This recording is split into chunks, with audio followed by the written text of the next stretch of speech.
जी sir. है ना? सबसे पहली चीज, आप बुजुर्ग कितनी जल्दी होना चाहते हैं? जितनी कितनी जल्दी बुजुर्ग होना चाहते हो आप ये बताओ।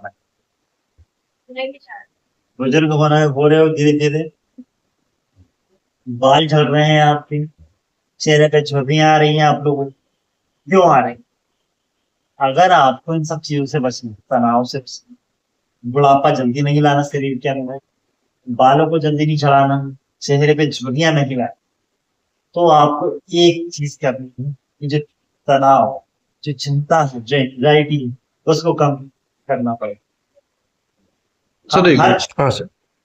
इन सब चीजों से अगर बचना है तो हमें एंजाइटी, चिंता को छोड़ना पड़ेगा, तनाव को छोड़ना पड़ेगा। अब इसको हम कैसे करें? तो तीन सिंपल सी चीज बता रहे हैं, जिसके माध्यम से आप अपनी चिंताओं को मुक्त हो सकते हैं, अपने आप को हैप्पी रख सकते हैं, है ना? और ये जो बुढ़ापा आ रहा है इसको दूर करने के लिए, चेहरे पे झुर्रियां आ रही है, खिलखिलाते हुए आपका चेहरा चमकदार और एक तेजस्वी ओजस्वी बन जाएगा। जो बाल झड़ रहे हैं, बाहर गिर रहे हैं, ये सब ठीक कम हो जाएंगे, है ना? और आपके अंदर एक अलग ही चमक आ जाएगी। और उसमें तीन चीजें क्या कर, सबसे पहली चीज, तीन तरीके बता रहा हूँ योग के माध्यम से। तीन चीजें कर लो कि आपका तनाव, चिंता, एंजाइटी सब खत्म हो जाएगी। पहला क्या करना है, या तो आप पानी ले लीजिए थोड़ा सा, ठीक है?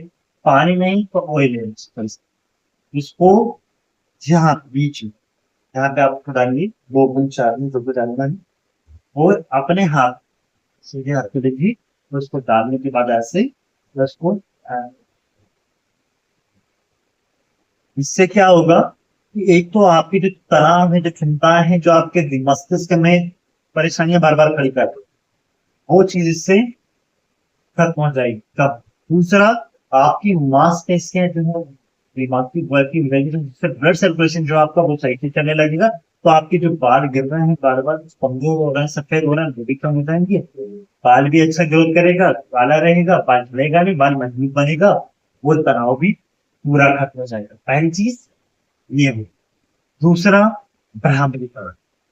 भ्रामरी आपको पता है? दोनों मुंह से दोनों नाक से बंद करेंगे, आप उंगली तर्जनी दो भाग पर रखेंगे, मध्यम अंगों आंखों पे, अनामिका से आप हल्का सा प्रेस, तो श्वास को बाहर छोड़ते हुए आपको भ्रमरी का जरूरत है। कैसे? हम्म,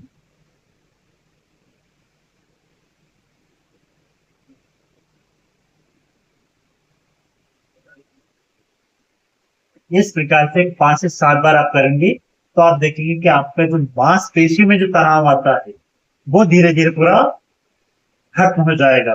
ठीक है, माइंड एकदम रिलैक्स हो जाएगा, मांसपेशियों का तनाव खत्म हो जाएगा। पर करते समय दांत जो है आपके, वो आपस में मिलना नहीं।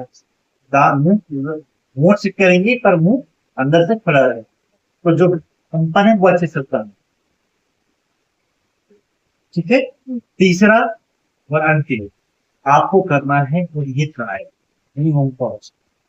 ओम का उच्चारण क्या है आपको पता है कि हमारा समस्त ब्रह्मांड का से बना है, ओमकार से बना है। अगर साइंटिस्टों ने प्रूव कर दिया है कि भाई हम अंतरिक्ष में जाते, कहीं भी जाते हैं, तो वहां हमें ओमकार की ध्वनि सुनाई देती है। कुछ भी वस्तु बजती है तो उसमें आपको ओमकार की ध्वनि सुनाई देगी। ध्यान से सुनेंगे आप किसी, हवा चलती तो आप ध्यान से सुनेंगे तो उसमें भी आपको ओमकार ध्वनि सुनाई देगी। आप शंख बजाएंगे तो उसमें ओमकार ध्वनि सुनाई देगी। मतलब सर्वत्र हर जगह ओमकार की ध्वनि। तो जब हम अपने अंदर से ओमकार की ध्वनि को निकालते हैं, यानी बैठ के आपको किसी भी आसन में बैठ जाए, सुखासन, पद्मासन, सिद्धासन, किसी भी आसन में, दोनों हाथों को ज्ञान मुद्रा किसी मुद्रा में रखकर, जब आप लंबी गहरी श्वास लेकर ओम, ओ,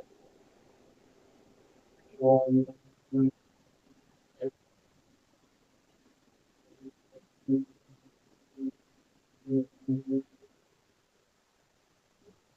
करते हैं तो एक अंदर से प्रसन्नता का भाव पैदा होता है, चिंताएं मुक्त हो जाती हैं, अंदर से जो नेगेटिव एनर्जी होती है वो पूरी तरह से खत्म हो जाती है, कि अंदर से पॉजिटिव एनर्जी निकल के आती है। और पॉजिटिव एनर्जी से क्या होता है कि आपके अंदर जितनी भी चिंताएं, तनाव, घृणा, सब कुछ खत्म हो जाता है, और आप एकदम रिलैक्स हो जाते हैं, आपका मन, तन सब ईश्वर की ओर जाने लगता है। तो ये तीन चीजें क्या क्या, पहला मैंने बताया, जल या ऑयल लेके अपने सर पे आप स्ट्रेस तब पाएंगे। दूसरा आपको भ्रामरी प्राणायाम करना, तीसरा आपको उचित प्राणायाम करना। तो करें योग, रहे निरोग।